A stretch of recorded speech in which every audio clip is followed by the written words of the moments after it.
आज शुणा उपन्यास अमृतर संतान उपन्यासिक गोपीनाथ महांती भाग 41। सेहीपरि ए नाचिनी देवता से अघोरी बिना कारण रे केते थर आसी बेजुणी मानंकु कि आउ काहाकु धरि पकाए बसी उठी खोई समान विश्राम नहीं से माने 8 दिन पर्यंत नाचुथांती। पुणी तांको सांगे जोग देई अन्यान्य स्त्री माने नाचंती। मंगला मंत्र बोला होଥାଏ।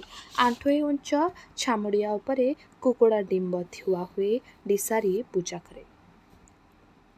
किंतु नाचिनी देवता हसाए खुशी कराए काहारी अमंगल पाई से आसे नाही। आसे तार प्रिय कंधमानंकु धर्मदर्तिनीଙ୍କ तरफରୁ पदे आशीर्वाद करी जीवाकु। जामिरीर बुढ़ी नाचुछि। गाँ जाकर पिलाछुआ आउ स्त्री लोक ସେଇଠି ଯାଇ ହାକିନାକୁ କାଖେଇ ସେ ଗହଳିରେ ପୁଇ ବସିଛି। ବାଜା ବାଜୁଛି କାନ ଅତରା ପକେଇ। ଦିଉଡୁ ଏକୁଟିଆ ତା ଘର ପିଣ୍ଡାରେ ବସି ରହିଥାଏ। ଆପଣାର ସବୁଯାକ ଫସଲ ଫଳ ନ ହେଉଣୁ ବିକ୍ରି କରିଦେଇ ସାଉଁତା ବୋଲି ସେ ପାଇଛି 20 ଟଙ୍କା ଦାଦନ। ସାହୁକାରର ମିତ ମହାପ୍ରସାଦ ହୋଇ ସାହୁକାର ଗୁମାସ୍ତାଠୁ ଅଶ୍ୱାସର ବାଣୀ ଶୁଣି ସେ ଗର୍ବିତ ହୋଇଛି, ସମ୍ମାନିତ ହୋଇଛି। ଗୁମାସ୍ତାର କଥାର ମଞ୍ଜି ତାର ମୁଣ୍ଡ ଭିତରେ ଅଙ୍କୁରି ଗଛ ହୋଇ ପତ୍ର ଧରିଲାଣି। ଅଜଣା ସୁଖର କଳ୍ପନା କରି ନ ହେଉଥିବା ଅଧେ ଫାଙ୍କା ଅଧେ ରଙ୍ଗିଣୀ ସୁଖର ସ୍ୱପ୍ନ ତାର ଦୃଷ୍ଟିର ଆଗେ ଆଗେ ସବୁ ମିଶିଯାଇ ଟାଣ ପଥରର ଗୋଜିଆ ଖୁଣ୍ଟା ପରି ଅଧେ ଭାବିଥିବା ପ୍ରତିଜ୍ଞା ଗୁଡ଼ାକ ମନେ ମନେ ସବଳ ହୋଇ ଉପରକୁ ଉପରକୁ ଉଠି ଆସୁଛି। ଠିଆ ହୋଇ ଚାହାଣୀରେ ଦୃଢ଼ତା ଆଣୁଛି। କଅଁଳ ମରମ ଭାବର ନରମ ଦୁର୍ବଳତା ତଳକୁ ମାଡ଼ି ହୋଇଯାଉଛି ଟଙ୍କା କେତେଟାର ଚାପରେ। ପାରିପାର୍ଶ୍ୱିକ ଭାବନାର ତାଡ଼ନାରେ ଯେପରିକି ସେ ବୁଝିଛି ବେଳ ଆଉ ଡେରି ନାହିଁ, ସେ କାମ କରିଦେବ। ମେଘ ଅନ୍ଧାର ବେଳୁ ମେଘ ବଢ଼ି ବଢ଼ି ଚାଲିଲାଣି। ବର୍ଷାରେ ଛାଡ଼ ନାହିଁ। ଶୀତ ବେଶୀ ବେଶୀ ବଢ଼ୁଛି। ପବନ ପାଣି ଛାଟି ଛାଟି ଉଡ଼େଇ ଲାଗିଛି। ପୁଣି ଗୋଟାଏ 21 ଦିନିଆ ଝଡ଼ି ଆରମ୍ଭ ହେଲା ବୋଧେ। ଘରୁ ପଦାକୁ ବାହାରି ହେଉନାହିଁ। ଏହି ଦୁର୍ଦ୍ଦିନରେ ପଡ଼ିଶା ଘର ବୁଢ଼ୀଟା ନାଚୁଛି। କ'ଣ ନା ତାକୁ ନାଚିଣୀ ଲାଗିଛି। ଏ ଗାଁ ଗୋଟାକର ଲୋକ ସେଇଠି ଠୁଳ। ସେ ଗହଳି ତାକୁ ବିରକ୍ତ ଲାଗୁଥାଏ। ସେଠି କେବଳ ଗୋଳମାଳ। ତାର ନିରୋଳା ଦରକାର ଭାବନା ସଜେଇବାକୁ, ନୂଆ ପନ୍ଥା ଧରିବାକୁ। ଏହି ମାଳମାଳ ମେଘ ଭାସି ଚାଲିଛି ମିଣିଆ ପାୟୁକୁ ବନ୍ଦୀକାର। ଏହି ବରଷା ଆଣିଦେଇଛି ପୁରୁଣା ପ୍ରତି ବିଦ୍ରୋହ, ନୂଆ ପ୍ରତି ଆବେଗ ସରାଗ। ମନର ଥାଇ ତା ହଜେଇ ଦେଉଛି ସବୁ ଗହଳିକୁ ପଛକୁ ଠେଲିଦେଇ ଆଖି ଆଗରେ ଝୁଲେଇ ରଖୁଛି ଅନ୍ଧାରର ଦରିଆ। ସବୁ ଶୂନଶାନ। ସେଠି କାନ୍ଦୁରା ଓଦା ଉଦାସ ମନର ଫମ୍ପା ପାଣି ପରି କେବଳ ପବନ। ଭୁସ୍ କରି ଉଠିପଡ଼ି ଜାମିରୀ ଘରକୁ ଦିଉଡୁ ଚାଲିଗଲା। ଅଜାଣତରେ କେତେକ ମୁହଁର ଠାଣି କର୍କଶ ହେଲାଣି। ଆଖିରେ କୁହୁଳା ନିଆଁ। ଜାମିରୀର ପିଣ୍ଡାକୁ ଉଠିଯାଇ ଭାରିଜାର କାନ ପାଖେ ଫଁ ଫଁ କରି ଡାକିଲା, ପୁୟୁ। ମୁଣ୍ଡ ବୁଲେଇ ଦେଇ ଦିଉଡୁର ମୁହଁକୁ ଯାଇ ପୁୟୁ ସଙ୍କି କଲା। ଗହଳିରେ ହାତ ବଢ଼େଇ ପୁୟୁର ହାତକୁ ଟାଙ୍କି ଦେଇ ଦିଉଡୁ କହିଲା, ଘରକୁ ଚାଲ। ଭିଡ଼ ଠେଲି ପୁୟୁ ଚାଲିଗଲା। ଜାମିରୀର ବୁଢ଼ୀ ନାଚୁଛି। ବକା ପରି ତାହାରି ଆଡ଼କୁ ଅନେଇ ବୁଢ଼ା ବସିଛି। ଦିଉଡୁ ଘରକୁ ଲେଉଟିଲା। ପଛରୁ ଜାମିରୀ ବୁଢ଼ାର ଡିସାରୁକୁ ଅନୁନୟ ଶୁଭୁଥାଏ। ଚଞ୍ଚଳ ଉତ୍ତରାଇତେ ଡିସାରୀ। 8 ଦିନ ନାଚିଲେ ବୁଢ଼ୀଟା ଅବସ୍ଥା ରହିବ ନାହିଁ। କେତେଥର ବୁଢ଼ାର ଏହି ଅନୁନୟ। ସକାଳୁ ଏକା ଠାକି ବସି ରହିଛି ବୁଢ଼ାଟା। ସମସ୍ତେ ନାଚିଣୀ ଦେଖୁଛନ୍ତି, ଆଶୀର୍ବାଦ ନେଉଛନ୍ତି, ଗାଁର ପରବ ଦେଖୁଛନ୍ତି। କିନ୍ତୁ ଜାମିରୀର କେବଳ ଗୋଟାଏ ଚିନ୍ତା, ଆଉ କିଛି ନାହିଁ। ସଂସାରରେ ଏତିକି ମାତ୍ର ସମ୍ପତ୍ତି ତାର। ସଦାବର୍ତ୍ତିଆ କରି ତାକୁ ଫତୁରି କରିଦେବାକୁ ଜାମିରୀର ହୃଦୟ ଭାଙ୍ଗି ପଡ଼ୁଛି। ସେ ବି ଦିଉଡୁର ଚକ୍ଷୁଶୂଳ। କ'ଣ ଲାଗିଛି ବୁଢ଼ାଟାକୁ ଯେ କାଣ୍ଡଜ୍ଞାନ ଭୁଲି ଏତେ ଲୋକଙ୍କ ଆଗରେ ସକାଳୁ ଏତେବେଳ ଯାକେ କେବଳ ସେ ଗୋଟାଏ ଅନୁରୋଧ? ପୁୟୁ ଘରକୁ ଆସିଲାଣି। ପିଲାକୁ କାଖେଇ ଘର ଭିତରକୁ ପଶିଗଲାଣି। ଦିଉଡୁ ସାହୁକାରର ମିତ ହୋଇଛି। 20ଟା ଗୋଟାଏ ଟଙ୍କାର ମାଲିକ। ଗାଁର ବଡ଼ମୁଣ୍ଡିଆ ସାଉଁତା। ଲେଞ୍ଜୁ କନ୍ଧ ନାହିଁ, ବେଜୁଣୀ ନାହିଁ। ମେଘ ଅନ୍ଧାରରେ ଗହନ ନିବିଡ଼ ଚିନ୍ତା। ଦିଉଡୁ ଡାକିଲା, ପୁୟୁ। ହଁ, घर भितर चुली पाखे दरहमला निआ को पुयु फुंकी लगी ठिया होई पड़ा। दुई बाहा हाथ दुई कांधरे माड़ी दे मुह को मुह पाखक नहीं सेहीपरी फुसफुस करी देउड़ू कहला, पुयु। छिंचाड़ी होई दूर को घुंची जाई पुयु कहला, चली आसिल कहीं नाचिनी देखिल नहीं, एते लोक देखुचंती, तुमे रहिल नहीं, कौन भाविबे। देउड़ू केवल घुमरिला, पिंडारे बसिला, अशांत लगुଥାଏ। धीरे धीरे पुयुर दोष बाहुनी चर्चा कला। एडे निर्बुद्धिया से, एमिति तार निघा पड़गलानी। रंधा बड़ार ठीक ठिकଣା नहीं, मद पानी धूआं काहाली किछि बंदोबस्त नहीं। तुहाई तुहाड़ी देउड़ू गाली देउछि। घर भितर काम करू करू पुयु केवल हसुଥାଏ। गाली देई देई पाटी खोली हेला। देउड़ू तुनी होई उठी पड़ी तरला तरली घोड़ी हेला, उठी चलीगला। डम्ब बारिकर घर पर्यंत आसी देउड़ू शांत हेला। देहरे थंडा गली जाउछि, वर्षा चलीछि। केते छुणिका बेल जाई ए घोटी आसुछि संजर अंधार। दूर आकाश को अनेले क्यों विराट नीतिबादर बड़ विच्छेदरे आपे गुरेई होई जाए, मन भाजी जाए। केही नाहांती, किछि नाही। निछाटिया बरसार बाटरे गोटिकिया पथुकी चलीछि अनिर्दिष्ट होई। दूररे चिक्कण कला घोड़णी बिना सूचनारे लंबी होई आसुछि धीरे धीरे। तार सामनारे कुहुड़ी परी हालुका पाउसिया मेघर धूम एवं मुहांमुही होई कटाकटी छकाछकी धड़ा धड़ा सर गुड़ाए बिना आडंबरे बरसी लागिछि, बिंधी लागिछि भूई उपरे। तार लक्ष्य भी तलार अंधारे बुढ़ीछि। सेही रास्ता सुनसान। विह्वल भावे दोद पांच होई डम्बबारिकर हता आगरे देउड़ सान्ता एपाख सेपाख हेला। शीत अंधारे भोक बड़ी उठिछि, बड़ी बड़ी ताकू ग्रासी पकाउछि। प्रकृतिर महाविदायक निर्बाक मुहूर्तरे निजे शुणिछि निज छातीर धुक धुकी। केवल देखुछि आपणाको, से चाहे कौन तार गोपन मनर केते काल अभियोग। हाटरू फिटी जाई करपटिया आंब गछ तले जणिकिया होई बसी आपणाको तौलिला परी। केते थर एहीपरी से भाबिथिला, केउ ममतारे भाबिला काम करी पकेयाको हाथ उठी नाही। काहेकि से दुर्बलता? बाहरु देखिले गोटिकिया मनिषटाए मुहको तळु पोती बाँरे होई बारिकर घड़ आड़कू मोही चलेछि। पादरे पथर बाजिला, अटक जाई हठात ख्याल हेला, लेंजु कंध जाइछि, बेजुणी नाही, सर्वसांता मरिछि। कि विचित्र पर्याୟରେ काहींकि मने पड़े गला दिनर ठीक सेही अनुभूति। देउड़ साउंटा पिंडा पाख हेला। पिंडा उपरू तेणिकी अंधार आपणार मन आलुओ जालीदेला। मन गहिरीर अति प्रिय पिशाच सारा अस्तित्वटाकू कबलित करी मुस्तेज होई ठिया हेला। समाजर नीति, समाजर संचित विश्वास आ न्याय भाव गुंफारे रहिथिबा अरणा मनीष पक्षरे बेड़ी मात्र। काहारी को अपेक्षा न रखी से आपणा संगे आपे रहिबाकू चाहे। दिन आलुअरे सांगे मिलिले देवतार हेबाकू ताकू भल लागि पारे। एही अबेलारे एपरी पागरे से आरपट हेबाकू इच्छा करुछि। समाजर 10 जनକୁ କ୍ଷିତି ଘର କରିବାକୁ ଯାଇ ନିଜର ଦବେଇ ଦବେଇ ଆପଣାର ଯେଉଁ ନିବୃତ अस्तित्वଟାକୁ ତଳକୁ ମାଡ଼ି ଦେଇଛି ସେହାକୁ ପଦାକୁ କାଢ଼ିବାକୁ। ନା, ବଣର ମଣିଷ ତଲାସି ଭାବେ ନାହିଁ। ଅନ୍ଧାର ଦେଖି ଉତ୍ତେଜନା ଆସିଛି କାନ ଭିତରେ ଭାଁ ଭାଁ। ଉପରକୁ ଉଠି ପଡ଼ି ଦେଉଡୁ ଡାକିଲା, ବାରିକ। ପିଣ୍ଡାରେ କ'ଣ ଚୁପଚାପ ବାଳମୁଣ୍ଡା ବସିଥିଲା। ଉଠି ପଡ଼ି ଠିଆ ହେଲା। ସାନ୍ତର ଜବାବ को टाकी न रही कहीदेई चलीगला। साहिरे थिब बुढ़ा, मु जाउछि, डाकी देउछि। एमिति अद्भुत तार व्यवहार। आड़े होई रहे, पळे पळे बुले। थका होई देउडू ठिया हला। भितरु केउंटू खुड़खुड़ सुबुछि। डाक पकाइला, बाळमुंडा। बाळमुंडा चली जाइछि। जवाब नाही। बाळमुंडा चली जाइछि। आउ किछि देउडू भाबी पारिला नाही।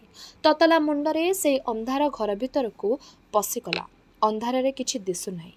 कौन घरू शुभी लगुछि। सेही खुड़खाड़ खुड़खाड़ खड़ुकाचर झणझण पागल करुछि। बारिक को डाकिबाकू जाइछि परा। बारिक आसुथिब, बालमुंडा आसुथिब, बारिक संगे काम अछि। ना, सेगुड़ाक मन भितर नाही। बेजुणी को बाघ खाइला दिन संजपुड़े घर को फेरिला बेलू बाट पाखरे ओरमुंडी ठिया होइथिला किए से भिकारुणी परी।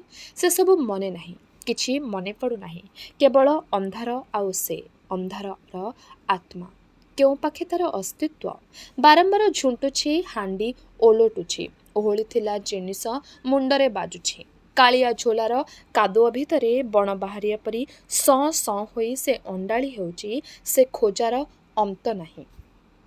ହଠାତ୍ କାହା ସଙ୍ଗେ ହାବୁଡ଼ା ହାବୁଡ଼ି। ଦୁଆର ମୁହଁ ଆଡ଼କୁ ପାଖେଇ ପାଖେଇ ଯାଉଥିଲା ବାହାରି। ଦୁଇ ବାହାରେ ପାଗଳର ବଳ ସଞ୍ଚାରି କଠିନ କରି ବାନ୍ଧି ଧରିଲା।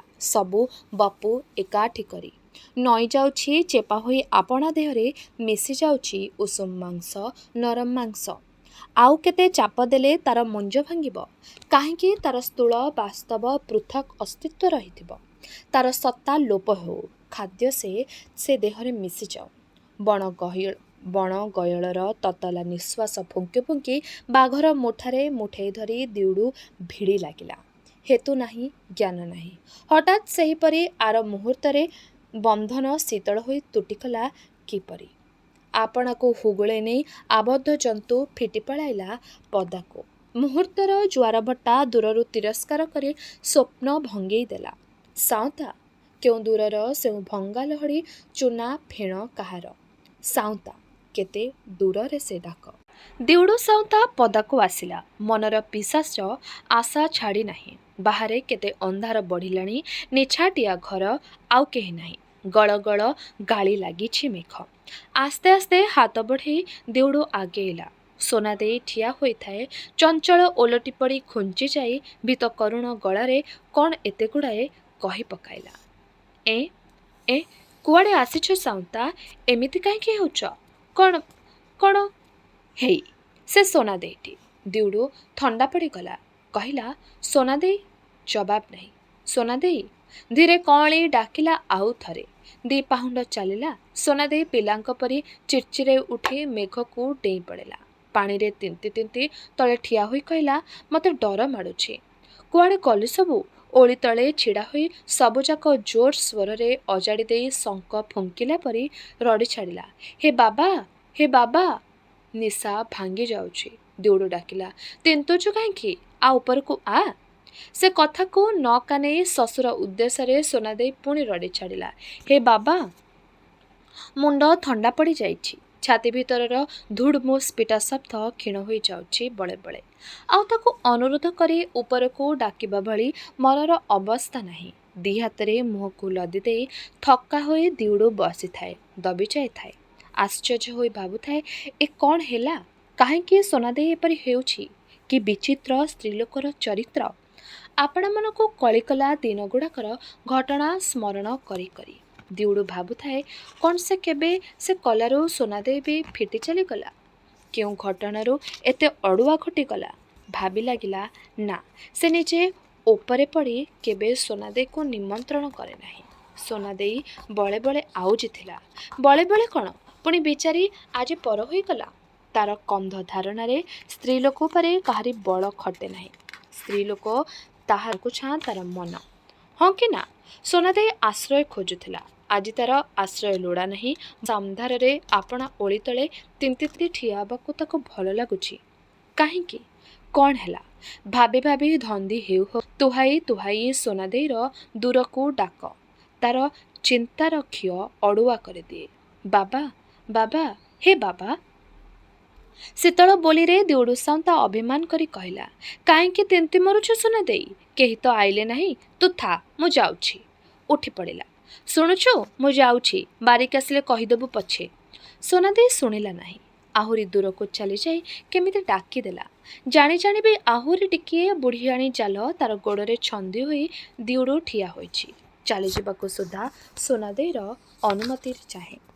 ଇତସ୍ତତଃ ଭାବ କଟିଗଲା। ଦୂରରୁ ହାଁ ହାଁ ପାଟି ଶୁଭୁଛି। ବାରିକ ଆଉ ବାଲମୁଣ୍ଡା ଉଭୟେ ଆସୁଛନ୍ତି। ଆପଣା ସ୍ୱାମୀ ପାଖକୁ ଧାଇଁଯାଇ ଅଭିମାନ କରି ସୋନାଦେଇ ପାଟି କଲା, ଆରେ ଭଲା ଲୋକ ତ ତୁମେ!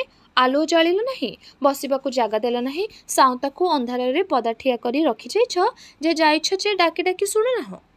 ସେ ଆବେଦନରେ ଗର୍ବ ଆଉ ତାଚ୍ଛଲ୍ୟ ଅଛି। ବାଲମୁଣ୍ଡାର ହାତ ଧରି ଓଟାରି ନେଇ ଚାଲି ସୋନାଦେଇ କହିଲା, କି ବୁଦ୍ଧି ତମର କହ ତ? କେତେ ଅକଳନ ଦିନ ପରେ ସ୍ତ୍ରୀ ତାର ଦେହକୁ ଛୁଇଁଛି। ମୁହଁ ଆଗରେ ଠିଆ ହୋଇଛି ସାଉଁତା। ବାଲମୁଣ୍ଡା ହାତ ଛଡ଼େଇ ନେଇ ଘର ଭିତରକୁ ଦୌଡ଼ି ଦୌଡ଼ି ପଶିଗଲା। କହିଲା, ମୁଁ ଯାଏଁ, ଆଲୁଅ ଲଗେଇ ଆଣେ। सोनाଦେଇ ଏତେବେଳେ ବଳ ପାଇଛି। ବାରିକକୁ ଚାହିଁ ଗଡ଼ର ଗଡ଼ର ହେଉଥାଏ। ଦିଉଡୁ ସାଉଁତା ଅନେଇ ରହିଥାଏ ତୀକ୍ଷ୍ଣ ଦୃଷ୍ଟିରେ। ତାର ଉଦ୍ବେଗକୁ ହସରେ ଉଡ଼ାଇ ଦେଇ ବାରିକ କହିଲା, କ'ଣ ହେଲା କ'ଣ? ଘରେ କେହି ନଥିଲେ, ତୁ ତ ଥିଲୁ। ରଖିପାରିଲା ନାହିଁ ତୋର ସାଉଁତାକୁ ଯେ ମୋତେ ବୁଢ଼ା ମଣିଷଟା ଉପରେ ଦୋଷ ଢଳି ଦେଉଛୁ। ଖଟ ପାରି ଦେଇଥାନ୍ତୁ, ଦୀପ ଜାଳି ଦେଇଥାନ୍ତୁ। ବର୍ଷା ଦିନର ରାତି, ତୋର ସାଉଁତା କି ମୋର ସାଉଁତା? ମୋର ତ ରାଜା, ତୋକେ ଜଣା ନାହିଁ? ସତ୍ କି ମିଛ କ'ଣ କହୁଛୁ ସାଉଁତା? ସାଉଁତା ମୁହଁକୁ ଅନେଇ ବାରିକ ହସି ହସି ବକିଗଲା। ଦୀପ ଆସିଲାଣି। ମୁହଁ ଶୁଖେଇ ତଳକୁ ମୁହଁ ପୋତି ସୋନାଦେଇ ଠିଆ ହୋଇଛି। ସାଉଁତା ହସିଲା ନାହିଁ, ଗମ୍ଭୀର ହୋଇ କହିଲା, ବାରିକ କହିଲା, ସେତେବେଳଠୁ ଠିଆ ହୋଇ ବସିଛୁ? ସାଉଁତା, ଆରେ ସୋନାଦେଇ, ସେ ହାଣ୍ଡିରେ କ'ଣ ଅଛି ଆଣ। ବସ ସାଉଁତା, ନିଜେ ଚାଲି ଆସିଲୁ। ତୋର ଦୟା, ତୋର ଘର, ତୋର ଦୁଆର। ତୋର ଦୟା ନଥିଲେ ଆମର ଜିଉଣା ବନ୍ଦ। ନାନା ବାକ୍ୟରେ ସ୍ତୁତି କଲା। ଲେଞ୍ଜୁକନ୍ଦ ସମ୍ପର୍କରେ ସାଉଁତାର ରାଗ ବାରିକ ଭୁଲି ନାହିଁ। ଭାଲୁକୁ ଗୀତ ବୋଲି ବୋଲି ଶାନ୍ତ କଲା ପରି ଭିତରେ ଭିତରେ ପ୍ରାଣେ ଡର। କ'ଣ ପୁଣି ଭାବୁଛି ଏଇଟା କି ମତଲବ? କିଛି ଯେ କହୁନାହିଁ। ବାରିକ ପାଟି କଲା, କୁଆଡ଼େ ଗଲୁ ସୋନାଦେଇ? ଏତେ ଡେରି କରୁଛୁ କିରେ? ଭକୁଆ ପରି ଠିଆ ହୋଇଛୁ କ'ଣ ମ? ବାଳମୁଣ୍ଡା, କିରେ ଯାଇ ଖୋଜି ଆଣୁନୁ। ତୁ କୋଉଠି ରଖିଛୁ ମୁଁ ଦେଖିଛି ନା କ'ଣ ଯେ ମୁଁ ଯିବି? କୁଆଡ଼େ ଗଲା ସୋନାଦେଇ? ଆଉ କିଏ ଯିବ? ମୁଁ ପୁଣି ଦେଖିଲେ ତ ସବୁଯାକ ପିଇ ଦେଇ ବସିବି। ବୁଢ଼ା ଲୋକ, ସମ୍ଭାଳି ପାରିବ ନାହିଁ। ହଉ, କେହି ନ ଯାଅ, ସାଉଁତା ନିଜେ ଭିତରକୁ ଯାଇ ପିଇ ଦେଇ ଆସୁ। ଯା ସାଉଁତା, ସୋନାଦେଇ ଦେଖେଇ ଦେବ। ପେଟ ପୂରା ପିଇ ଦେଇ ଆସିବୁ, ପେଟ ପୂରା। ୟା କହି ସାଉଁତାର ମୁହଁକୁ ଅନେଇ ହସିଦେଲା। କହିଲା, ତୁ ଯାଇ, ମୁଁ ଅଛି ଏ ଦୁଆର ମୁହଁରେ। ମନକୁ ମନ କହିଗଲା, ଓଃ କି ଶୀତ ରାତି, ଅନ୍ଧାର ରାତି, କେହି ଗୋଟାଏ ନାହିଁ। ଦିଉଡୁ ତାର ନିମନ୍ତ୍ରଣରେ ଟଳିଲା ନାହିଁ। ଗଛ ପରି ଠିଆ ହୋଇ ରହିଲା। କହିଲା, ବାରିକ, ଆଉ କ'ଣ କଥା ସାଉଁତା? କଥା ନାହିଁ ତ? ମାହାଳିଆ ଦୌଡ଼ି ଆସିଛି ତୋ ଘରକୁ। ବୁଢ଼ା ଓଲୁ। ତୁଣ୍ଡ ନୁଆଁଇ ବଙ୍କେଇ ପଡ଼ି ସାଉଁତା ଆଗରେ ବାରିକ ପରି ଠିଆ ହେଲା। କହିଲା, କହ, କାଲି ମୋ ସାଙ୍ଗରେ ବନ୍ଦିକାର ଯିବାକୁ ପଡ଼ିବ। ତୁଇ ବାଲମୁଣ୍ଡା ଦୁଇ ଲୋକ। କୁଆଡ଼େ ଯିବା? ଲେଞ୍ଜୁ କକାକୁ ଖୋଜି। ଦିଉଡ଼ ସମ୍ଭାଳି ପାରିଲା ନାହିଁ। ଏତେବେଳର ସବୁ ରାଗ ତାର ଫୁସ୍ କରି ବାହାରି ପଡ଼ିଲା। ମୁହଁରେ ଯାହା ପାରି ତାହା ଶୋଧି ହାତ ଉଞ୍ଚେଇ ଧାଇଁଗଲା ବେଳକୁ କିଲିକାଲିଆ ହୋଇ ସୋନାଦେଇ ଦୌଡ଼ି ଆସିଲା। ସୋନାଦେଇକୁ ଦେଖି ଦିଉଡ଼ ଚୁପ୍ ହୋଇଗଲା। ରାଗ ଉଭେଇ ଯାଉଛି, ତେଜି ହେଉନାହିଁ। ଶାନ୍ତ ହୋଇ ସୋନାଦେଇ ପଚାରିଲା, କି ଦୋଷ କଲା ବୁଢ଼ା ମୋର?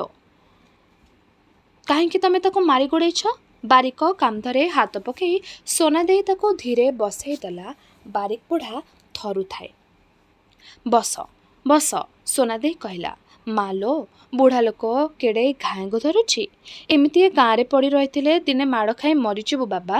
ଡମ ଲୋକ ବୋଲି କ'ଣ ଜୀବନ ନାହିଁ? ସବୁ କଥାରେ ଜୁଲୁମ, ଜବରଦସ୍ତି ମାଡ଼ ଗାଳି।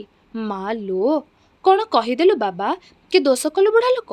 ସାଉଁତାର ମୁହଁକୁ କଣେଇ କଣେଇ ଅନେଇ କହିଲା, କହୁନା। ସୋନାଦେଇକୁ ଚାହିଁ ଲେଞ୍ଜୁକନ୍ଦ ସମ୍ପର୍କରେ କଥା ବକାଣିବାକୁ ଯାଇ ଦିଉଡ଼ର ତଣ୍ଟିଟା ଅଟକି ଗଲା। କୁଆଡ଼ୁ ଆସିଲା ସେଇ ସୋନାଦେଇର ଏତେ ତେଜ? କ'ଣ ସେ ଶୁଣୁଛି? କ'ଣ ତାର ମୁଣ୍ଡର କଥାକୁ ମନ ଭିତରକୁ ଓଟାରି ଓଟାରି ଖେଞ୍ଚି ନେଇଯାଉଛି? ବକା ପରି ଦିଉଡୁ ସାଉଁତା ଠିଆ ହୋଇଲା। ବଦଳି ଯାଇ ଥଣ୍ଡା ହୋଇ କହିଲା, ମୋତେ ରଗାଇବୁ ନାହିଁ ବାରିକ। ସୁସାରେ କଥା କହିବୁ। ହଁ, କାଲି ସକାଳୁ ବନ୍ଦିକାରା ଯିବା। କାମ ଅଛି। ବଘେଇ ବାଟ ଏକଲା ନ ଯାଏ। ବାରିକ ତୁ ଲୋକ ଦେ କହିଲେ ତ ଲୋକ ଦେବୁ। କେତେ କଥା ପଚାରିଲେ ଫଟେଇ ହେଉଛୁ କାହିଁକି? ଏତେ କାଳ ତ ବାରିକ ହେଲୁଣି। ଆଉ କାହାକୁ ପଚାରିଥିଲୁ ନା ମୋତେ ପଚାରୁଛୁ? ହେଇରେ, ମୋର ଦୋଷ ହେଇଛି ସାଉଁତା, ଦୋଷ ହେଇଛି। ତୁ ମୋତେ ମାରିବୁ ନାହିଁ ତ ଆଉ କିଏ ମାରିବ? ମାର, ପୁଜ, ତୋର ଦୟା। ତୁ କାହିଁକି ବକର ବକର ହେଉଛୁ? ମାଇପି ଲୋକଟା ହଇଲୋ, ତୋର ବାପ ଘର ଗାଁ କରି ପାଇଲୁ କି? ସବୁଥିରେ ଉପରେ ପଡ଼ି ଲଢ଼ି ଆସିଛୁ। ସୋନାଦେଇ ଚାଲିଗଲା। ମାର ମୋତେ ସାଉଁତା, ପୁଜି ଦେ, ଜୀବନରୁ ମାରିଦେ। କାଲିକି କୁକୁଡ଼ା ଡାକି ବନ୍ଦିକାର ଯିବା। ବୁଢ଼ା ଲୋକ କଥା ବଣା ହୋଇ ଫିଟେଇ ଦେଲି, ନସେଇ ଦେଲି। ମୋର ଦୋଷ ହେଇଛି। କୁକୁଡ଼ା ଡାକେ, ହାଜର ଥିବୁ। କହିଦେଇ ଦିଉଡୁ ସାଉଁତା ଅନ୍ଧାରରେ ମିଶିଗଲା। କ'ଣ ବାରିକର ଦୋଷ ହୋଇଛି ସେ ଭାବି ପାରିଲା ନାହିଁ। ପଛଆଡ଼ୁ ବାରିକର ଘରେ ବାରିକ ଝଙ୍କାର ଶୁଭୁଥାଏ। ଶୁଣିବାକୁ ପାଦ ମାଣ୍ଟେଇ ହେଉଥାଏ। କେଡ଼େ ନିର୍ବୁଦ୍ଧିଆ ତୁ! ଆସିଥିଲା ଯଦି କାହିଁକି ତୁ ସମ୍ପାଦିଲୁ ନାହିଁ? ଯତ୍ନ କଲୁ ନାହିଁ କାହିଁକି ସେ ରିସ କଲା? ବାଳମୁଣ୍ଡାର ପାଟି ଶୁଭୁ ନାହିଁ। ସୁନାଦେଇ କ'ଣ ଏଣୁତେଣୁ ବକି ଦୋଷ ଛଡ଼େଇ ହେଉଛି। କଥାରେ କାନ୍ଦଣା ମିଶି ଯାଉଛି। ବାରିକ ଆହୁରି ଶୋଧୁଛି। ହେଇ ସୁନାଦେଇ ବଡ଼ ପାଟିରେ ବାହୁନି ବସିଲା। ଦୂରକୁ ଅନ୍ଧାର ବରସାରେ କେବଳ ସୁନାଦେଇର କାନ୍ଦଣା, ସୁନାଦେଇର ବାହୁନା। ଆଜି ସବୁ ଓଲଟ ପାଲଟ। କୁଆଡ଼େ ଆସୁ ଆସୁ କ'ଣ ସବୁ ଘଟିଗଲା। କାହିଁକି ଏ କନ୍ଦା ବୋବା ଗାଳି ଫଇଛ ତ? କାହିଁକି ଲୋକେ ଏପରି ଭାବେ ବଦଳି ଯାଉଛନ୍ତି ସେ ବୁଝିପାରିଲା ନାହିଁ। କେବଳ ଯେପରି ପଛରୁ କିଏ ପେଲି ଲାଗିଛି। ଏଠି ଦଣ୍ଡ ନୁହେଁ, ଏଠି ଦଣ୍ଡେ ନୁହେଁ। ଦିଉଡୁ ସାଉଁତା ପଳେଇ ଆସିଲା। ଧୀରେ ଧୀରେ ସବୁ ଚିନ୍ତା ସବୁଥିରୁ ଟାଣି ଓଟାରି ହୋଇ ଧ୍ୟାନ ଲାଗିଲା ପିଉଟିଠି। ମନରେ ବଳ ଆସିଲା।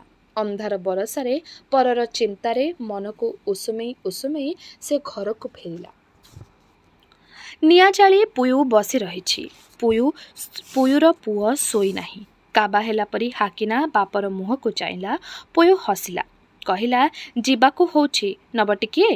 ଦିଉଡୁ କିଛି କହିଲା ନାହିଁ। ପୁୟୁ ଅଭିମାନ କରି କହୁଥିଲା, ଭୋକ କରୁଛି କହୁଥିଲ, ଖାଇଲ ନାହିଁ ଚାଲିଗଲ। ସବୁ ତ କରିଧରି ରଖିଦେଇ ଯାଇଥିଲୁ, ଆଉ ନ ଖାଇଲି ବଡ଼ ଦୋଷ ହେଲା। ଦିଉଡୁ କହିଲା, ହଉ ହଉ, ଆଉ ରାଗ ନାହିଁ, ଖାଇଦିଅ ତ। ତରତର ହୋଇ ପୁୟୁ ଖାଇବାକୁ ବାଢ଼ିଥିଲା। ଦିଉଡୁ କିଛି କହିଲା ନାହିଁ। ତୁନି ହୋଇ ବସିପଡ଼ି ଖାଇଦେଲା। ଜାମିରୀ ବୁଢ଼ୀର ନାଚିନି ଛାଡ଼ି ଯାଇଛି। ବୋଧହୁଏ ଜାମିରୀର ପ୍ରାର୍ଥନାରେ ସବୁ ଖାଁ ଗୋଡ଼ାଇଛି। କେତେବେଳେ ଯାକେ ଆଖିକି ନିଦ ନାହିଁ, ଏହି ପାହାନ୍ତିଆରୁ ତାର ନିଷ୍ପତ୍ତି। କୁକୁଡ଼ା ଡାକିଲା ବେଳେ ଉଠି ସେ ବନ୍ଦିକାର ଯିବ। ବାରମ୍ବାର ଛକପକ ଲାଗୁଛି। ମନରେ ତୋଫାନ, ନିଦ ନାହିଁ। ଭାବେ ପୁୟୁକୁ ସେ କହିବ କି ନାହିଁ ସେ ବନ୍ଦିକାର ଯାଉଛି। ପୁୟୁ ପଚାରିବ, ତାପରେ କହିବାକୁ ବୁଦ୍ଧି ପାଏ ନାହିଁ। ସବୁଦିନ ପରି ଆଜି ବି ଶେଷ ବିଚ୍ଛେଦର ଦୁଆର ମୁହଁରେ ଅଟକି ରହି ଆପଣା ଆପେ ସେ ଅପ୍ରସ୍ତୁତ ହୁଏ। ପୁୟୁ ଶୋଇଛି। ହେଇ ନିଘୋଡ଼ ନିଦ। ସେ କ'ଣ ଜାଣେ କିଛି ସନ୍ଦେହ ଅଛି ତାର? କେମିତି ଦିଶୁଛି ଯେମିତିକି ଏଇ ଘରେ ଆଜନ୍ମ ସେ ରହିଛି। ଏସବୁ ତାର 16 ଅଣା ତାର। ବେକ ଟେକି ଦିଉଡୁ ଦେଖିଲା, ନା, କହିହେବ ନାହିଁ, ପଛେ ଦେଖାଯିବ। ଦିଉଡୁ ଶୋଇ ରହିଲା। ଭାବିଲା, ଏପରି କ'ଣ ହୁଅନ୍ତା ନାହିଁ? ଦିଏଁ ରହନ୍ତେ ପିଉଟିଉ ଆଉ ପୁୟୁ। ସେ ଉଦାର, ସେ ଦୟାଳୁ, ତାର ଆପତ୍ତି ନାହିଁ। ସେ ଖୋଜି ନାହିଁ ବିଭା ହେଲା ସ୍ତ୍ରୀକୁ ପାଣି ପବନକୁ ପେଲି ଦେବାକୁ। କିନ୍ତୁ ପୁୟୁ ଏକୁଟିଆ ତାର କାମରେ ଆସିଲା ନାହିଁ। ମଣିଷର ସହିବାର ଗୋଟାଏ ଶକ୍ତି ତ ଅଛି। ଏ ପାଖ ଦିଶେ ସେ ପାଖ ଦିଶେ। ଆଖି ବୁଜିଦେଲେ ବି ଅପ୍ରିୟ ଚିନ୍ତାରୁ ତ୍ରାହି ନାହିଁ। ବୃଥା ମନଟା ଘାଉଡୁତ ହୁଏ। ଯେତେ ସେ ଭାବେ, ଯେତେ ମନକୁ ଦମ୍ଭ ଦିଏ, ସେ ଠିକ୍ କରୁଛି ବୋଲି ଗୋଟାଏ ସାମାନ୍ୟ କିନ୍ତୁ ସେତିକି ଘାଉଁ ଘାଉଁ କରେ ମୁଣ୍ଡ ଭିତରେ। କାନ ପାଖେ ଗୋଟିକିଆ ମଶାଟାଏ ପରି। ସେହି କିନ୍ତୁ ଉପରେ ଭରା ଦେଇ ଦେଇ ଆଜିର ଦୁର୍ବଳ ସ୍ୱାସ୍ଥ୍ୟହୀନା ପୁୟୁ ସେଦିନର ନୂଆ ବୋହୂ ହେଲା ପରି କମ୍ପି ଉଠି ଠିଆ ହୋଇଥାଏ। ତାର ସ୍ୱାସ୍ଥ୍ୟ ଥିଲା, ତେଜ ଥିଲା, ଆକର୍ଷଣ କରିବାକୁ ଶକ୍ତି ଥିଲା ସେତେବେଳେ। ସେହି ପୁୟୁ ସ୍ମୃତି ଅତୀତରୁ ଆସି ଏକା ଡିଆଁକେ ବର୍ତ୍ତମାନକୁ ପାରିଯାଇ ଧୀରେ ଧୀରେ ବିଛେଇ ହୋଇଯାଏ ଭବିଷ୍ୟତକୁ। ମଶା ଘାଉଁ ଘାଉଁ ବଢ଼େ, ଅସ୍ଥିର କରେ। ଘୋଳି ହୋଇପଡ଼ି ଦିଉଡୁକୁ ନିଦ ହୋଇଗଲା। ଯାହା ହେବାର ପଛେ ହେବ, ସମାଧାନର ଅନ୍ତ ନାହିଁ। ବରଷା ଭିତରେ ପବନ ଡାକୁଛି, ହୁ ହୁ। ଦୂରରେ ସେଇ ହାହାକାର ପୃଷ୍ଠପଟ। ଦାଣ୍ଡରୁ ପାଟି ଶୁଭିଲା, ସାଉଁତା, ସାଉଁତା। ଦିଉଡୁ ଧଡ଼ପଡ଼ ହୋଇ ଉଠି ପଡ଼ିଲା। ପଦାରେ ଘୋଡ଼ି ପୁଡ଼ି ହୋଇ ଠିଆ ହୋଇଛନ୍ତି ବୁଢ଼ା ବାରିକ ଆଉ ତା ପଛରେ ବାଲମୁଣ୍ଡା। ପାଖକୁ ଦେଖି ଦିଉଡୁ ପଚାରିଲା, ଏଡ଼େ ଅନ୍ଧାର ହୋଇଛି, କୁକୁଡ଼ା ଡାକିଲେଣି? ବାରିକ କହିଲା, ଅନ୍ଧାର, ବର୍ଷା, ଶୀତ, କୁକୁଡ଼ା ଡାକିବାଟା ଡାକିଲେଣି। ତେବେ ତୋର ଇଚ୍ଛା? ଓଃ, ଭାରି ଶୀତ। ଦିଉଡୁ ଧନ୍ଦିଲା ପରି ଟିକିଏ ଠିଆ ହେଲା। ତାପରେ ହଠାତ୍ ତାର ମନକୁ ମନ ବେଗ ଆସିଲା। କହିଲା, ଚାଲ ଚାଲ। ତରତରରେ ଯାଇ ତରଲା ତରଲି ବଛା ଟାଙ୍ଗିଆ ଗୋଟେଇ ଆଣିଲା। ତାର ବୁଜୁଳି, ତାର ଲାଉ ତୁମ୍ବା ସଜଡ଼ା ହୋଇଥିଲା, ନେଇ ଆସିଲା। ଘରୁ ଗୋଡ଼ କାଢ଼ିବା ଆଗରୁ ନିଘା ପଡ଼ିଗଲା ପୁୟୁ ଉପରେ। ଟିକିଏ ଦୋଦପାଞ୍ଚ ହେଲା। ନିଦରେ ଶୋଇ ପୁୟୁ ଭିଡ଼ିମୋଡ଼ି ହେଉଛି। ହାକିନା କେଉଁଠି ଲୁଚିଛି। ଡାକିଲେ ପୁୟୁ ଉଠି ପଡ଼ନ୍ତା। ଭାବିଲା, କହିଦେଇ ଯିବ କି? ନା, ଥାଉ। ଦିଉଡୁ ବାହାରି ପଡ଼ିଲା। ଅତି ବ୍ୟସ୍ତ ହେଲା ପରି ବାରିକକୁ କହିଲା, ଚାଲ ଚାଲ। ତେବେ ଏହିଠାରେ ଶେଷ ହେଲା ଔପନ୍ୟାସିକ ଗୋପୀନାଥ ମହାନ୍ତିଙ୍କର ଉପନ୍ୟାସ ଅମୃତର ସନ୍ତାନର ଏହି ଭାଗଟି। ଆଗାମୀ ଅଧ୍ୟାୟରେ ଏହି ଉପନ୍ୟାସଟିର ବାକି ଅଂଶ ଗୁଡ଼ିକୁ ଆମେ ଶୁଣିବା। ରହିଲି, ନମସ୍କାର।